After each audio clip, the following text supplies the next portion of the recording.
So many of you have been working for years, diligently saving to prepare for a very successful retirement. And a lot of families are looking at 2024 as the year to put those papers in. But prior to putting those papers in, we want to ensure that you have assessed your situation, your retirement planning in 2024. Let's dive into how to best do that today to tee yourself up for total retirement success.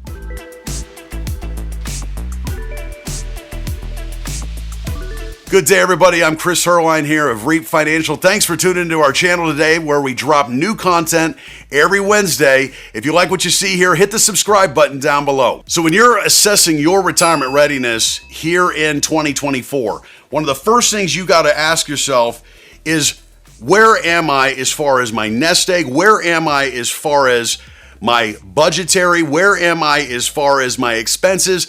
The thing about retirement readiness is it doesn't happen by accident. You've got to make decisions about when you're going to take Social Security. You've got to make decisions about how and when you're going to take Medicare A and B and D. Are you going to get a supplemental plan? Are you going to do a Medicare Advantage plan? Oh, and then by the way, you got to design your portfolio, position your wealth in a way that it's going to break a sweat for you. Do you have enough saved to generate the income you need to maintain your standard of living or increase your standard of living in retirement? So where it starts is by looking at, number one, how much do we need to maintain? Number two, is the portfolio positioned in a way right now that it's designed for income? Because in your working years, it's designed for accumulation typically. Grow, grow, grow. The more we have, maybe the faster we can retire. But when you retire, the three most important words in retirement are income, income, and income. And when you look at your portfolio mix, you need to position it in a way that you've got core investments, core holdings that are going up even when the market's going down. You got things that are maybe somewhat protected in down markets. You got a portion of the portfolio that is designed to break a sweat for you when it comes to the income, and a portion of your portfolio that is designed for growth to keep up with inflation and more. So there's a lot of things to assess when you're looking at this retirement game. So here's a few steps to take if you're looking to retire here in 2024. Number one, you need to look at your healthcare situation.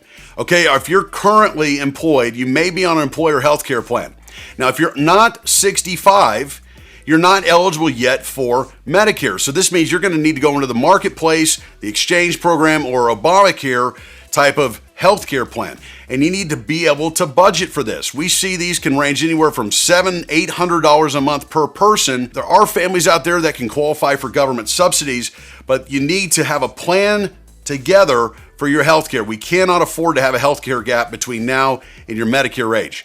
Now, if you already are over 65, Medicare ready, well, good for you. You're going to be able to get on Medicare A, B, D, and now you got to decide, should I have a supplemental or do I want to do Medicare Advantage? There's pros and cons to each depending on the family. You also need to be prepared for how much you're going to pay in Medicare. A lot of people don't really think about this, but depending on your income in retirement, the income right now that you're making, that can dictate how much you're paying in Medicare premiums. And we have some families that pay $600 plus per month, while others pay $300 plus per month for the same coverage, just because, they have a nice income. Your Medicare premiums are dictated by your income and not your net worth.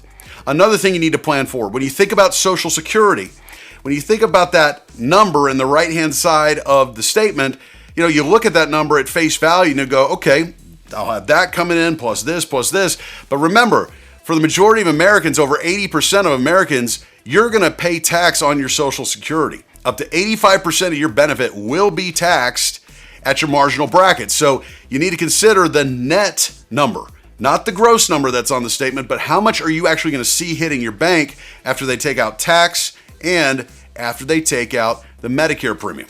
That's a big one there. Another one to consider is a budget. And I know you don't like to hear the B word.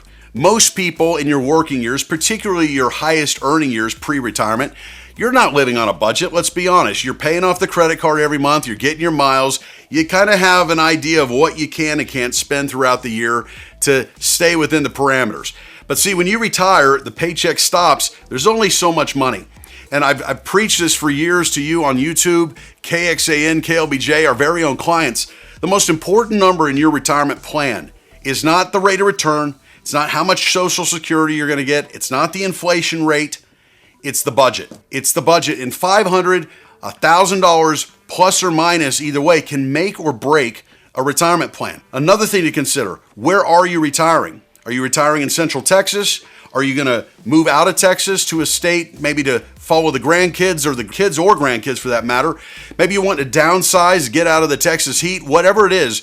If you're moving to a state that has a state income tax, that can take a significant toll on your retirement portfolio.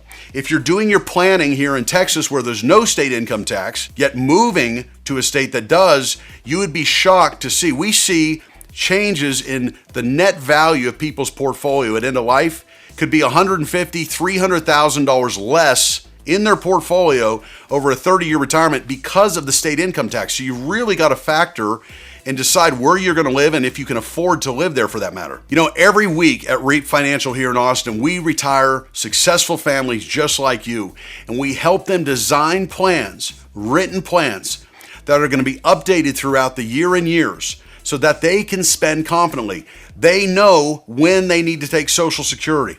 They know the strategies to maximize and wring every nickel out of their Social Security. Walking into retirement, they know how much they're going to face in Medicare premiums. They know what their future tax liability is going to look like. They know how big their required minimum distribution is going to be. They know how much income they're going to be able to generate in their retirement, and they know, most importantly, how much they can spend confidently and enjoy their wealth. And this is why it's so important to work with a fiduciary advisor and get a second opinion on your situation. Even if you've been working with an advisor for years in this accumulation season, well, as you graduate, believe it or not, things get more complicated in retirement. Tax planning becomes more critical. Income planning is everything. And positioning your wealth in a way that it's not going to fall 30 to 50% so that you have to go back to work. These are all concerns of 2024 retirees. Here's a great way to further prepare yourself. Get your hands on my income planning checklist. It's at no cost for our YouTube viewers. Go ahead and email me, retire@reapfinancial.com. That's retire@reapfinancial.com, and my team will have this great report on its way to your inbox.